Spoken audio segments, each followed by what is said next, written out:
when tens of thousands of workers were locked out from their place of employment for the offence of being a union member. Back then, let's remember that the great and the good and the mainstream, in the media in particular, supported the bosses. They made no bones about that. And let's remember also, the middle classes looked the other way.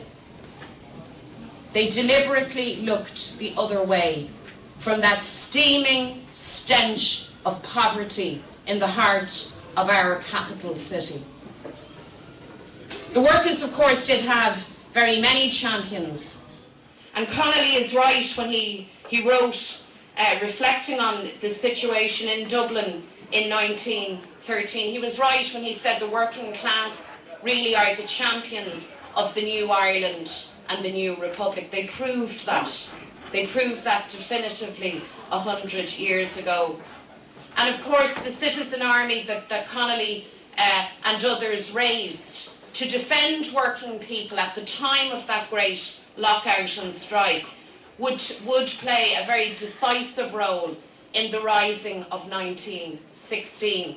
And in the run of events, you see how intimately bound up it has always been, the struggle for Irish freedom and the struggle for equality.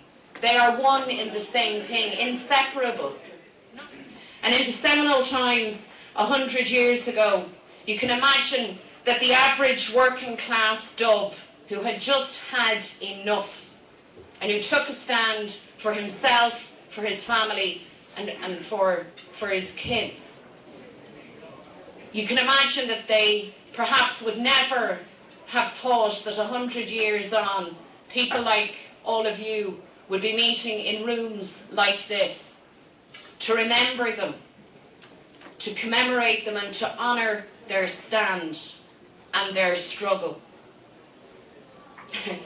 They probably would never have imagined either that so many of us would have carried on in that tradition of struggle and drawn inspiration from them, because the workers in 1913 were just ordinary people in extraordinarily difficult circumstances.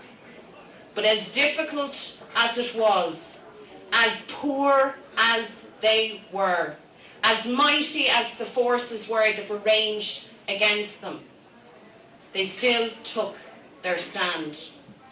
It would have been understandable if they had made a different decision.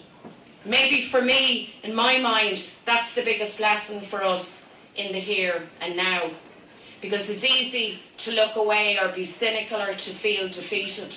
But can I say to you, brothers and sisters, we don't have the luxury of that. We do not have the luxury of that, not in Ireland, not in the United States of America, not anywhere now in this increasingly globalised world. In a world and in an economic reality where bankers and speculators brought us to bust. And here we are amongst the wreckage, and we try to imagine now that future for our children, for our grandchildren. And now is our moment to make our stand.